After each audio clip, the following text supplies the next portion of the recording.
वो मरण निर्वाण में परिवर्तित हो जाए, ऐसा कुछ हो जाए। सभी की चाहत बेशक यही होती होगी कि हम मर के भी अमर हो जाएं, मगर परेशानी ये है कि अभी तो जी ही नहीं पा रहे हैं, मर के अमर कैसे होंगे? अभी तो ढंग से जी ही नहीं पा रहे हैं, हम मर के अमर कैसे हो पाए? बड़ा जटिल प्रश्न है। तो कुछ पंक्तियां सुनिएगा। चलो ऐसे कि निशान बन जाए, चलो ऐसे कि निशान बन जाए, काम करो कुछ ऐसे कि पहचान बन जाए, काम करो कुछ ऐसे कि पहचान बन जाए। यूं तो जीते हैं दुनिया में कई लोग, मगर तुम जियो इस तरह कि तुम्हारी जिंदगी मिसाल बन जाए, मिसाल बन जाए। हर कोई व्यक्ति तुम्हारी मिसाल दे, तुम्हारा उदाहरण दे कि जियो तो इस तरह से जियो। और हमारे भीतर में वो सामर्थ है, वो क्षमता है हमारे पास में कि हम ऐसा जी सकते हैं, क्योंकि हम तीर्थंकर के वंशज हैं, हम कोई सामान्य नहीं है। तीर्थंकरों के वंशज, जी हाँ, आदिनाथ प्रभु तीर्थंकर, आदि तीर्थंकर के वंशज कहलाते हैं हम। बड़ा गौरव है हमें कि हम जैन कुल में पैदा हुए हैं। हमने जिन शासन को प्राप्त किया है, जहाँ पर जिंदगी बेहतरीन जी जाती है। पहले भी लोग कहा करते थे, भाई जैनियों का भोजन बड़ा टेस्टी हुआ करता है और इनके जीवन जीने का सलीका बेहतरीन होता है। कम में भी अधिकांश, अधिक से अधिक, अच्छे से अच्छे, श्रेष्ठ से श्रेष्ठ कैसे जी सके, वो तरीका जैनियों को आता है, क्योंकि हमें जिनेंद्र भगवान ने जीना सिखाया। कहते हैं कि सितारों ने आसमान के लिए बहुत काम किया। आसमान की तकदीर सितारों ने लिखी, समंदर की तकदीर लहरों ने लिखी, पर हम बड़े सौभाग्यशाली हैं, क्योंकि हमारी तकदीर तीर्थंकर भगवंतों ने हमें जीना सिखाया। कैसे जीना है, और जीना ही नहीं, मरना भी सिखाया। मैं आपसे पूछूं कि मनुष्य जीवन में जीना श्रेष्ठ है कि मरना श्रेष्ठ है? बोलो, क्या जवाब देंगे आप? जीना श्रेष्ठ है कि मरना श्रेष्ठ है? जीव का जन्म अच्छा है कि मरण अच्छा है? आखिर क्या अच्छा है, क्या श्रेष्ठ है? आप क्या जवाब देंगे? आप कहेंगे जन्म लेना ज्यादा अच्छा है। जन्म और मरण, जन्म लेना ज्यादा अच्छा है कि मरण ज्यादा अच्छा है? आप लोग असमंजस में पड़ गए। एक बात कहना चाहती हूँ, मरण के आगे सम्यक शब्द लगता है तो वहां सम्यक समाधि मरण कहलाता है। लेकिन आज तक जन्म के पहले सम्यक शब्द किसी ने नहीं लगाया। सम्यक जन्म नहीं होता, सम्यक मरण हो सकता है, लेकिन सम्यक जन्म नहीं होता।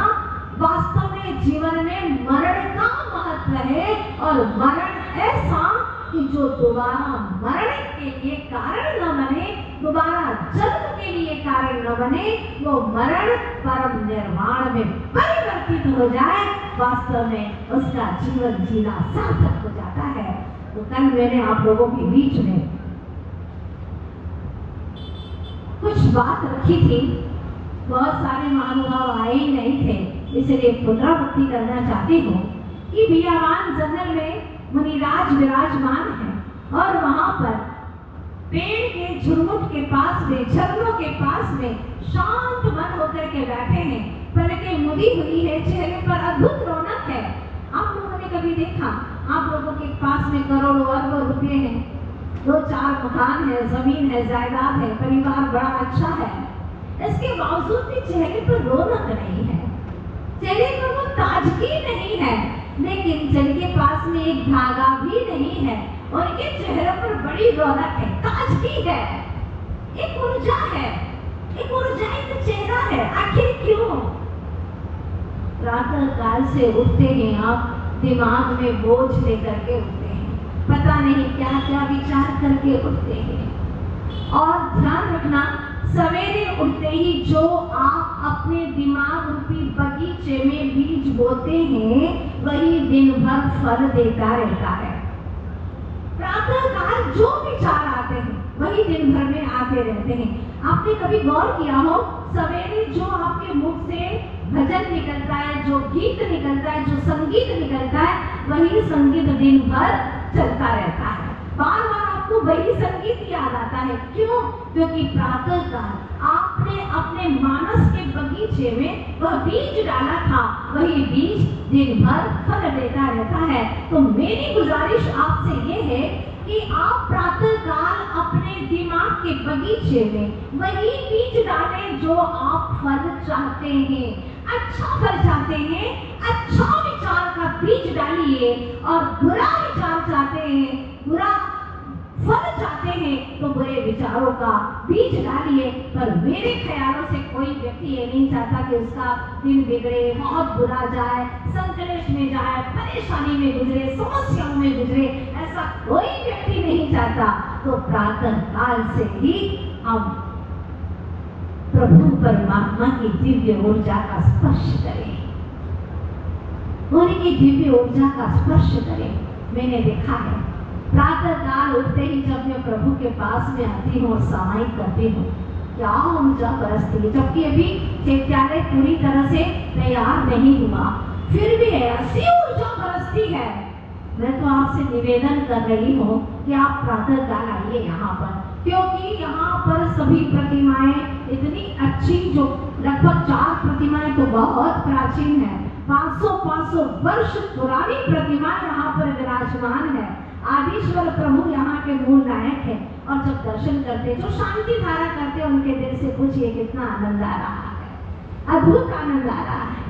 कभी न किए हो प्रभु ने शांति धारा, न करते हो डेली अभिषेक, तो आइए। प्रातः काल के सुविचार दिन भर आपके दिमाग में चलते रहते हैं, जो प्रातः काल उठ करके प्रभु दर्शन का लक्ष्य बनाता है, अभिषेक और शांति धारा का लक्ष्य बनाता है। दिन भर उसके दिमाग में शांति, आनंद, सहजता, सरलता और दिव्य ऊर्जा का संचार होता रहता है।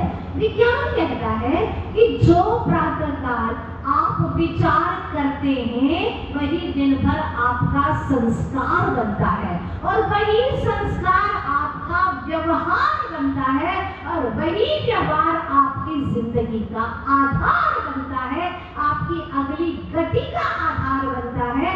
इसीलिए हर प्रातः खुशनुमा हो, महामंगलकारी हो, सुप्रभातमय हो। वो कैसे होगी?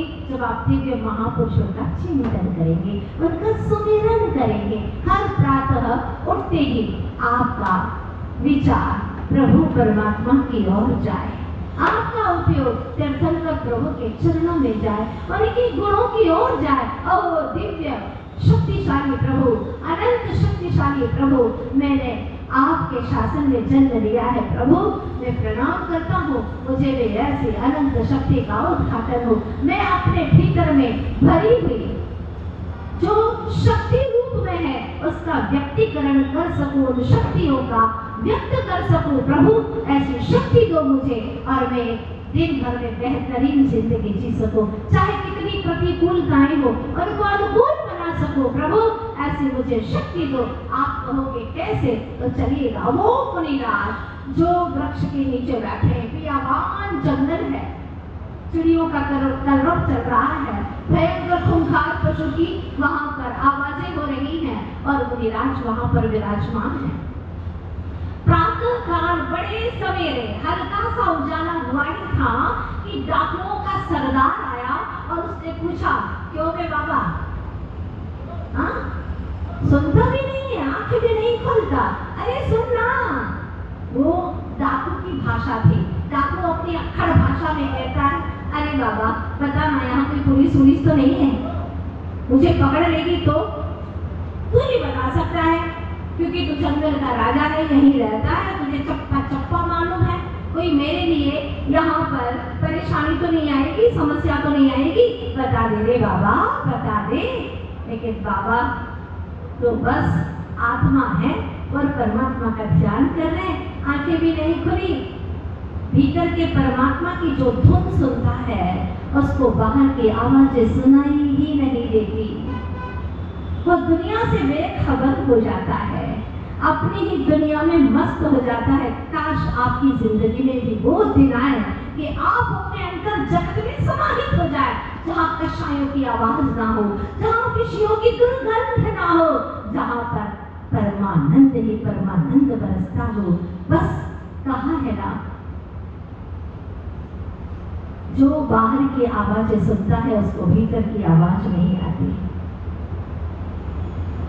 और जो भीतर की आवाज एक बार सुन लेता है तो उसको बाहर की आवाजें पसंद भी नहीं आती। दुनिया से वार्तालाप करना अच्छा नहीं लगता। जो भीतर की दुनिया में समाहित हो जाता है उसे बाहर की बातें अच्छी नहीं लगती, दुनिया से मुलाकात करना अच्छा नहीं लगता। जिन्हें परमात्मा से मुलाकात हो गई हो, भला वो विषय भोगियों से मुलाकात क्यों करेगा। खबरों की रेल पेल में अपनी खबर कहाँ, जब हर खबर हो बंद तो अपनी खबर मिले। इन दुनिया की खबरों के अंदर अपनी खबर नहीं मिलती है, और जहाँ अपनी खबर मिल गई, अपनी खबर, अपने अंतर जगत, अपनी दुनिया की, आप कहोगे वो कैसी दुनिया है, उसका मैं वर्णन करूंगी समयसार ग्रंथराज में। वो आपके अंतर की दुनिया कितनी सुंदर है, कितनी अद्भुत है, कितनी ब्यूटी है उसके अंदर, जो शब्दों में मैं बता नहीं सकती, फिर भी कुछ वर्णन करके बताएंगे। समयसार ग्रंथराज में उसी आत्मा की बगिया का, आत्मोद्यान का वर्णन किया है कि तुम्हारी आत्मा में क्या क्या भरा हुआ है। कहाँ घूमने जाते हो? कोई लंदन जा रहा है, हाँ?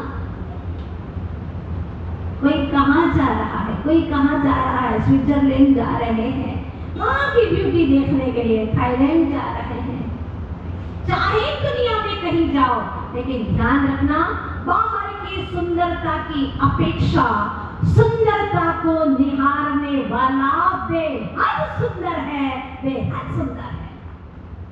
जो सुंदरता को निहारता है, देखता है, सुंदरता महत्वपूर्ण नहीं है, वो सुंदरता को जो देखने वाला है और कहता आहा कितना सुंदर है, वो देखने वाला बहुत सुंदर है। सोचो कि बहुत सारे रुपये है, धन दौलत है, लेकिन वहां उस धन दौलत को देखने वाला कोई है ही नहीं, घर बंद पड़ा है, कोई मतलब नहीं है। उस कीमत को आंकने वाला कोई हो तभी तो उस धन की कीमत है, नहीं तो उसकी कोई कीमत नहीं है। रुपये इकट्ठे करके गिट्टी के गिट्टी गाय के सामने रख दो, वो सूंघेगी भी नहीं, घास की तिनके की तरफ तो उसका मुख जाएगा, लेकिन तुम्हारे रुपयों की करोड़ों की गिट्टी पड़ी हुई है, उसकी तरफ उसका मुख जाने वाला नहीं है, क्योंकि उसके लिए उसकी कोई कीमत नहीं है। कीमत आंकने वाला आत्मा महान होता है, वह महामुनीश्वर। कुछ नहीं बोले, डाकू को गुस्सा आया, डाकू के सरदार को गुस्सा आया और उसने अनाप शनाप गालियां देना शुरू कर दी, सुनता नहीं है। बहरा हो गया है क्या? अरे आंखों से भी दिखता नहीं है क्या? आंखें खोलता क्यों नहीं? एक बार देख मुझे, मैं डाकुओं का सरदार हूँ, नामी डाकुओं का सरदार। यहाँ पर मेरा नाम चलता है, मेरे नाम से लोग थर थर कांपते हैं, और मेरे नाम से पेड़ हरे भी हो तो वह नीले काले पड़ जाते, सूख जाते हैं, ऐसा मेरा नाम चलता है। और तू है कि जरा भी डर नहीं लगा मेरे नाम से? अरे आंखें क्यों नहीं खोलता, बोलता क्यों नहीं, मुझे जवाब क्यों नहीं देता? यहाँ कोई पुलिस तो नहीं है, मुझे कोई पकड़ने के लिए तैनात तो नहीं है, बोलना। नहीं बोला, अनाप शनाप गालियां दी, इतनी जितनी शब्दकोश में गालियां होती है सारी गालियां दे डाली, लेकिन मुनिराज कुछ न बोले। वाह क्या सत्ता है मुनिराज की, धन्य है हम ऐसे ही मुनिराज के वंशज हैं। फिर भी हमें साधर्म की जरा सी बात सहन नहीं होती, चाहे मंदिर हो चाहे गुरु का द्वार हो, हम कहीं पर भी पिचक जाते हैं। हमारे पास में सहनशीलता नाम की चीज ही नहीं है। देखो ना, एक इंद्री को कुछ तो सीखे उससे। एक इंद्री के ऊपर कितने लोग कुल्हाड़ी मारते हैं, पत्थर मारते हैं, जला देते हैं, पर क्या पेशेंस है उसके पास में, कितनी सहनशीलता है उसके पास में। कुछ नहीं करता, प्रतिकार नहीं करता, और मात्र वह अपनी चेतना का बस संवेदन करता है। एक इंद्रिय है, स्पर्शन इंद्रिय का संवेदन करता है। एक ज्ञान चेतना होती है, एक ज्ञान चेतना है जो मात्र सिद्ध भगवंतों को होती है, और दूसरी है कर्म चेतना जो हम भोगते हैं, और तीसरे नंबर की चेतना है कर्म फल चेतना। तो एकेंद्रीय जीव जितने भी हैं वो सिर्फ और सिर्फ कर्म फल चेतना का अनुभव करते हैं। वो प्रतिकार नहीं कर सकते, बदले में कुछ भी नहीं कर सकते, मात्र कर्म फल चेतना का अनुभव करते हैं। तो ध्यान दीजिए, अभी आप लोग जो बदले की भावना रखते हैं ना, उसने ऐसा किया तो हम ऐसा करेंगे, उसने ईंट से जवाब दिया है, ईंट से मारा है तो हम पत्थर से उसका जवाब देंगे, ये सोचते हैं ना, बदला लेने की तमन्ना करते हैं। हमारे आचार्य भगवान कहते हैं किसी से बदला लेने से बेहतर है कि बदल जा। कितनी अच्छी बात है, किसी से बदला लेने से बेहतर है कि बदल जाओ। अपने भावों को बदल दो, अपने परिणामों को बदल दो, जो दुश्मनी है उसके स्थान पर मित्रता ले आओ, तो तुम्हारा भी कल्याण और सामने वाले का भी कल्याण हो जाएगा। छोटे छोटे टिप्स दिए हैं आचार्य भगवंत ने, तो आप लोग भी आज से ये तय करिएगा कि हमें किसी से बदला नहीं लेना है। बदला तो लेना है, लेकिन किससे बदला लेना है? अपने ही कर्मों से। ऐसा बदला लेना है कि हम खुद अपनी चेतना को बदल दें, बस ऐसा बदला लेना है। जब तो कुछ काम बनेगा और हम कर सकते। आप हर अच्छे काम को पहले ये ठानिए कि मैं ये कर सकता हूँ। सुनते सुनते आपको कैसा लगता है? बहुत अच्छा। और उस वक्त ऐसा लगता हम बिल्कुल कर लेंगे। जैसे कि स्प्रिंग को खींचते हैं ना तो लंबी हो जाती है, और अगर छोड़ दो तो एसिड हो जाती है। सुनते वक्त लगता है 16 आना बिल्कुल सच बात है, बिल्कुल 100% सच बात है, और हमें ऐसा करना ही है, कर गुजरना ही है। क्या रखा है जिंदगी में? मर गए। देखो कितने लोग अपनी नींद हाँकते थे और हाँकते हाँकते मर गए, आज नामो निशान नहीं बचे उनके। हमें भी चले जाना है, हमें भी ऐसी ही अच्छी सी जिंदगी जीना है। पर ये बात कब तक अच्छी लगती है आपको? जब तक धर्म सभा में बैठे रहते हैं, है ना? 100% 100% बिल्कुल अच्छी लगती है। जैसे ही जिनवाणी की स्तुति होती है 75% अच्छी लगती है, 25% ऊर्जा निखर जाती है। इसके बाद में जैसे स्तुति करके मुड़ते हैं यहाँ से 50% अच्छी लगती है, यहाँ से बाहर तक गए 35% अच्छी लगती है, और यहाँ से घर की ओर गए एज इट इज हो गए बिल्कुल जैसे थे। स्प्रिंग को खींचा था तब तक लंबी थी, फिर वापस जो की त्यों होगी। क्यों? क्योंकि माता जी कल भी तो वापस आना है ना सुनने के लिए। फिर आज ही सब कुछ कर लेंगे, जीवन में धारण कर लेंगे तो कल क्या होगा? इसीलिए जैसे थे वैसे हो जाते हैं। हम किसी और को धोखा नहीं दे रहे, हम खुद को धोखा देते हैं। अगर रोज एक अच्छाई हम अपनी जिंदगी में लाएं तो हम देखेंगे खुद ब खुद कि क्या जीवन जिया है। हम खुद अपने आप के ऊपर नाज करेंगे, लगेगा हमें गौरव होगा कि हम एक बेहतरीन जिंदगी जी रहे हैं। क्या मजाल कि कोई हमें कषाय दिलवा दे, कोई गुस्सा दिला दे, चाहे कैसा भी कुछ कहे, लेकिन हम अपने आपे में रहते हैं, हम बिल्कुल संतुलित रहते हैं। अरे एक गाड़ी भी संतुलित रहती है, ब्रेक लगा दो, तुम्हारी तो ब्रेक ही नहीं है, कोई संतुलन ही नहीं है, कभी भी कुछ भी हो सकता है। जब हम ही अपने आप को संतुलित नहीं करेंगे तो और कौन करेगा? मुनिराज बड़े संतुलित है। क्या मजाल कि वो डाकू का असर उसके ऊपर पड़ जाए। एक डाकू का असर कैसे सब ऊपर पड़ सकता है? नहीं। उनकी साधुता बरकरार रही, कुछ न बोले।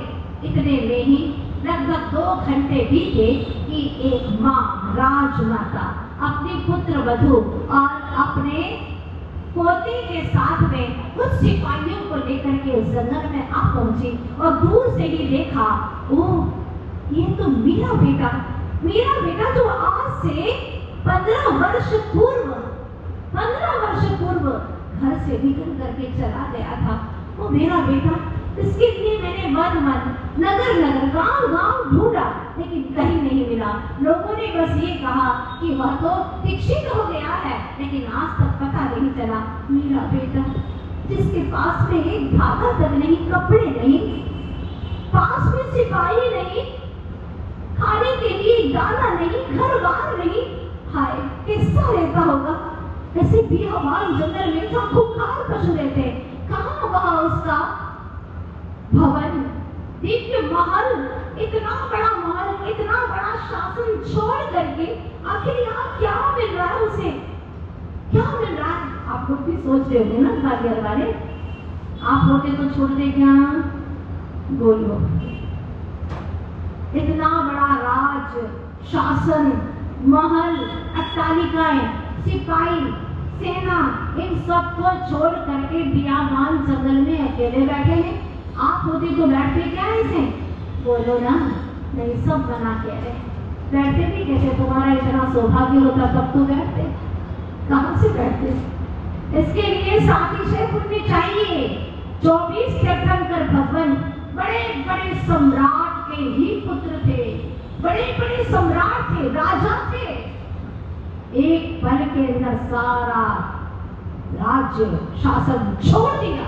शांतिनाथ, कुंतनाथ, अरनाथ भगवान ने जो चक्रवर्ती थे, 6 खंड के अधिपति थे, हाँ, इतने बड़े सम्राट के अधिपति, साम्राज्य के अधिपति, सब छोड़ दिया पल भर में, और भीतर के राज्य को पाने के लिए उतर गए अपनी चेतना में, आंखें बूंद करके लीन हो गए स्वानुभूति के झरने में।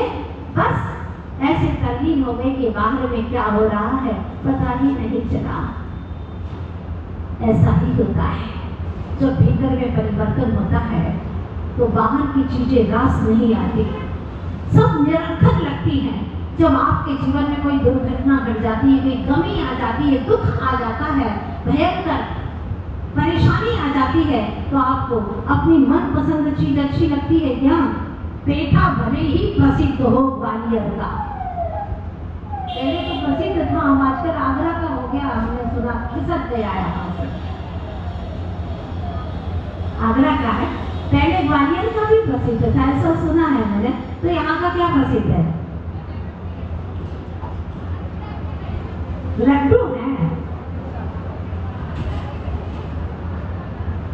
जो कुछ भी हो, आपकी मनपसंद डिश भी हो, लेकिन दुख के क्षणों में क्या आपको अच्छी लगती है? मेरे सामने रख दो, कितनी ही तरह की रख दो, लेकिन वो पसंद नहीं आती है। धन्य है जिन्होंने सारे राज्य परिसर को छोड़ करके अपने आत्म स्वरूप में ज्ञान गुफा में जाकर के बैठ गए, तल्लीन हो गए। माँ ने आकर के पूछा, बेटा तुम कैसे हो? अरे मैं तुम्हारी माँ, बेटा मैं राजमाता, तुम्हारी माँ, जन्म देने वाली, 9 माह तक गर्भ में रखा बेटा मैं, आंखें खोलो देखो मैं तुम्हारी माँ। नहीं देख रहे हो? देखो तुम्हारी पत्नी भी साथ में आई है बेचारी, रो रो करके 15 वर्ष उसने कैसे गुजारे, और तुम्हारा बेटा जो मात्र 15 दिन का था, 15 वर्ष हो गए आज बेटा, वो तुम्हारा बेटा भी 15 वर्ष का हो चुका है। देखो एक बार आंखें खोल करके, कितना सुंदर है, बिल्कुल तुम्हारे जैसा। तुम्हारा तो चेहरा बहुत बुझा बुझा सा लगता है, रौनक तो बहुत है बेटा, ओज तो बहुत है, लेकिन वो राज्य घराने के कपड़े आभूषण वो कुछ भी तो नहीं है। देखो तुम्हारा बेटा राजसी वेशभूषा में आया है, एक बार आंखें खोल करके देखो। पत्नी कहती है, स्वामी आप मुझे नहीं निहारोगे, मैं आपकी धर्मपत्नी, देखो स्वामी देखो। अगर वो किसी के स्वामी होते तो दिखते, किसी के बेटे होते तो देखते। वो किसी के बेटे नहीं, वो किसी के स्वामी नहीं, वो तो खुद ही अपनी चेतना के मालिक है। ऐसा ही क्षण आता है जब भीतर ही भीतर का रास आने लगता है, जब भीतर की दुनिया का महत्व और गौरव समझ में आने लगता है, वैभव समझ में आने लगता है, तो बाहर का कुछ रास नहीं आता। लीन हो गए अपने आप में, कुछ नहीं बोले, आंखें भी नहीं खोली। आखिर 2 घंटे तक माँ ने प्यार से प्रेम से समझाया। फिर माँ को गुस्सा आया, वो कहती है कि बचपन से ही तो बड़ा जिद्दी था, जो अपनी तमन्ना है वो पूरी करता था, और आज भी तू अपनी आंखें नहीं खोल रहा।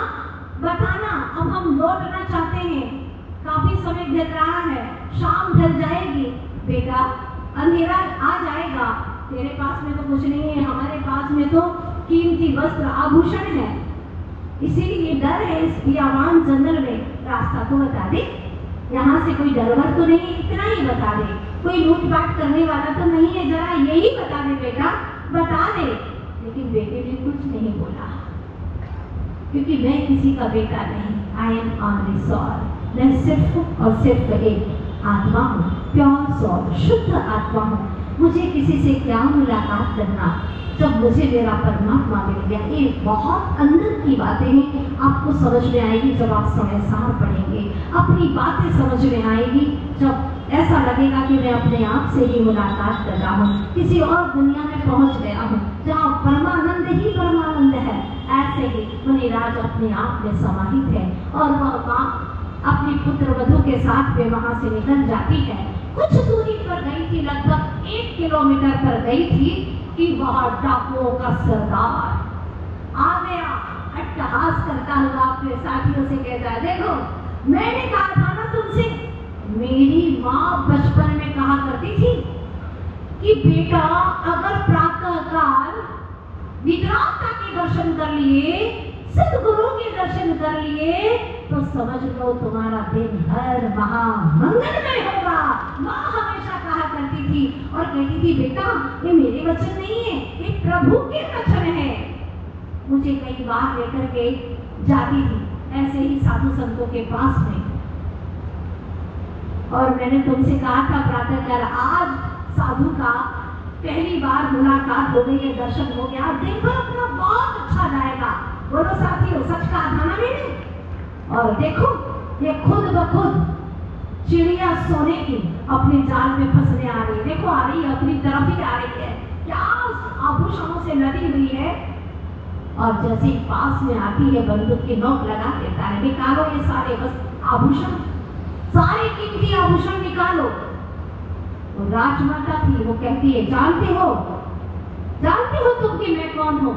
मैं इस देश के राजा की पत्नी हूँ, पत्नी।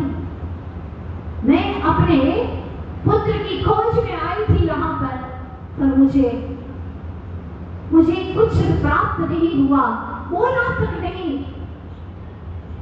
वो सोच रहा है डाकुओं का सरदार कि कौन सा पुत्र है उसका जो बोलता भी नहीं उससे, और तुम ये आभूषण लेना चाहते हो, जानते हो इसका अंजाम क्या होगा?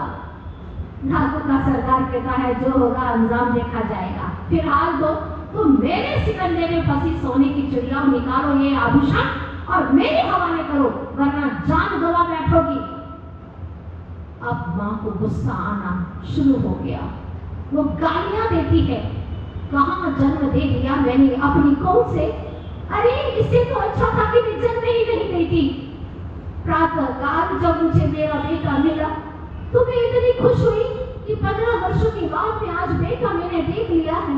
मैंने कितनी मिन्नतें की, वो झरनों के पास बैठा है, पेड़ों की झुरमुट के पास में बैठा है, जिसके पास में वस्त्र का एक धागा तक नहीं, खाने को कुछ नहीं, और बोले जा रही है। अब डाकू का सरदार तल्लीनता से उसकी एक बात सुन रहा है। आप लोग सुन रहे हैं ना?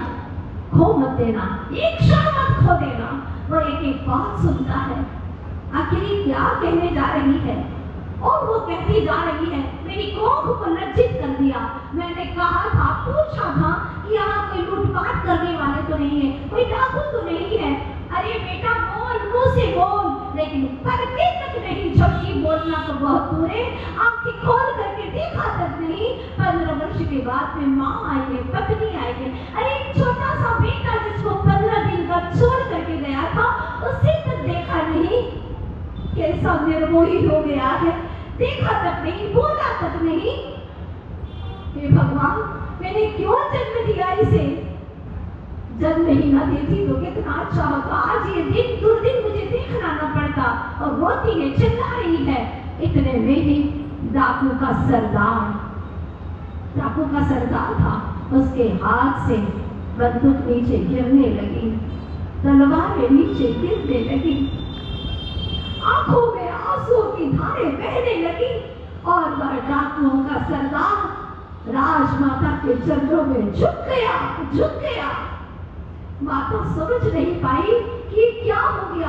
कुछ पल पहले बंदूक की नोक से मुझे उड़ाना चाह रहा था और अब ये मेरे चरणों में झुक रहा है, प्रणाम कर रहा है। आखिर ऐसी क्या बात हो गई? तो पूछती है, क्या हो गया? आखिर ऐसा क्या हो गया? तुम क्यों झुक रहे हो मेरे चरणों में? बताओ तुम, क्या हो गया तुम्हें? उसने कहा, माँ, अरे माँ, तुम कैसे बोल रहे हो? तुम तो डाकू हो, मुझे लूटने वाली। हाँ माँ, मेरा प्रणाम स्वीकार करे माँ, मेरा प्रणाम स्वीकार करे।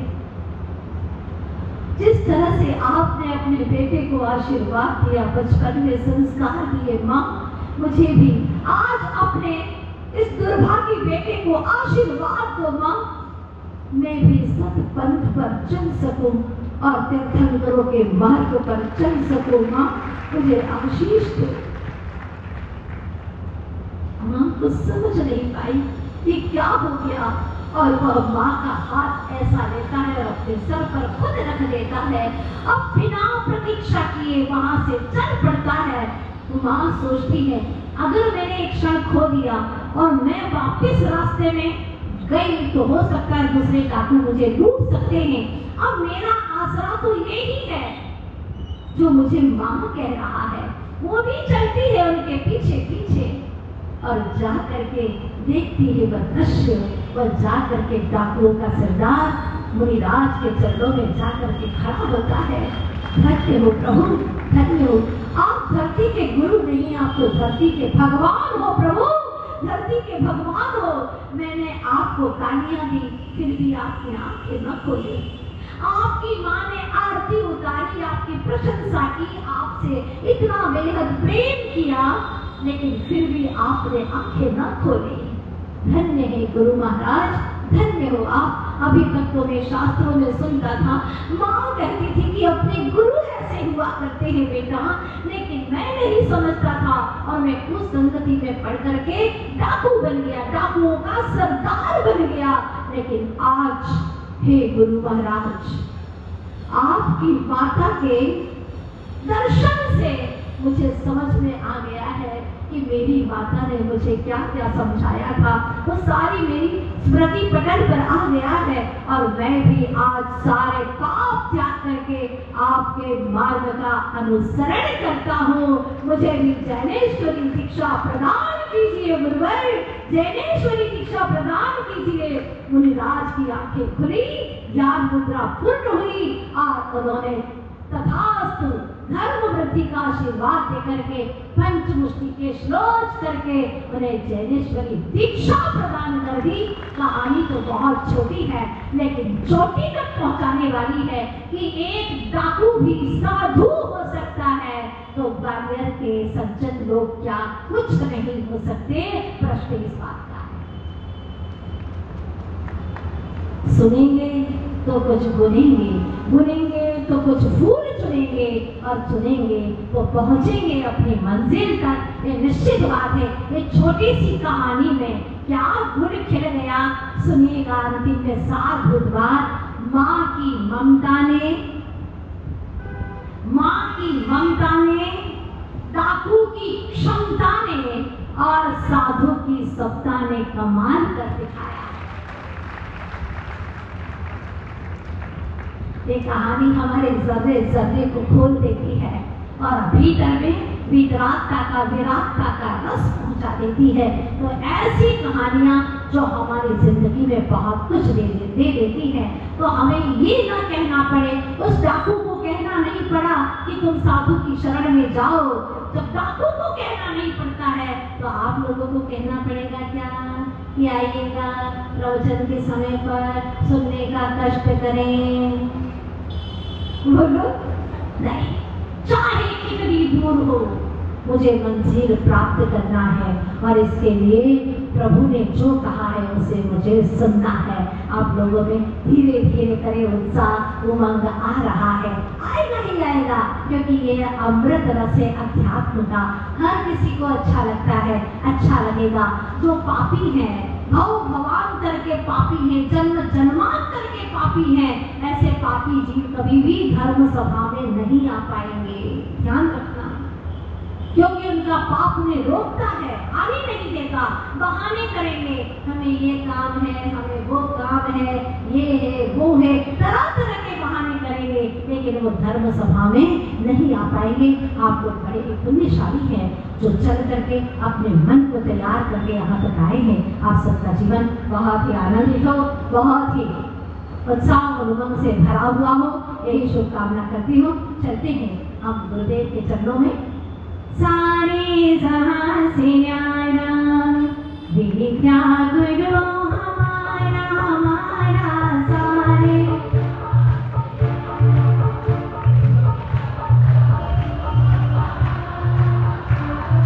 सारे जहां से न्यारा विद्या गुरु हमारा हमारा, सारे हम वंदना करेंगे, वो देवता हमारा हमारा, सारे जहां से न्यारा विद्या गुरु हमारा हमारा, सारे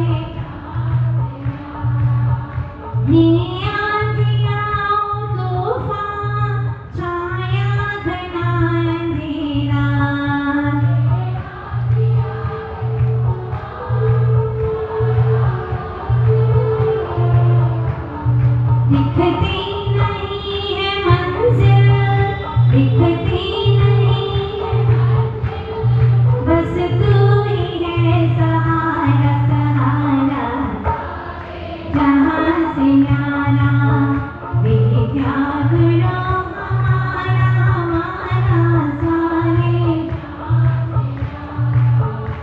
इस भजन को अगली श्रृंखला में पूर्ण करेंगे, क्योंकि आज समय बहुत हो गया है। धीरे धीरे आप सही रास्ते पर चलने ही लगेंगे, मुझे विश्वास है, और पुरानी विरासत को फिर से अपने हाथों में लेंगे, ये मुझे पूर्ण विश्वास है। आप मेरे विश्वास पर विश्वास देंगे ना? बोलिए, खड़े उतरेंगे ना? बिल्कुल। आप लोग कल ठीक यहाँ 8 बजे आएंगे। कल चातुर्मास का सबसे बड़ा दिन है, चातुर्मास स्थापना का। यहाँ पर चातुर्मास कैसे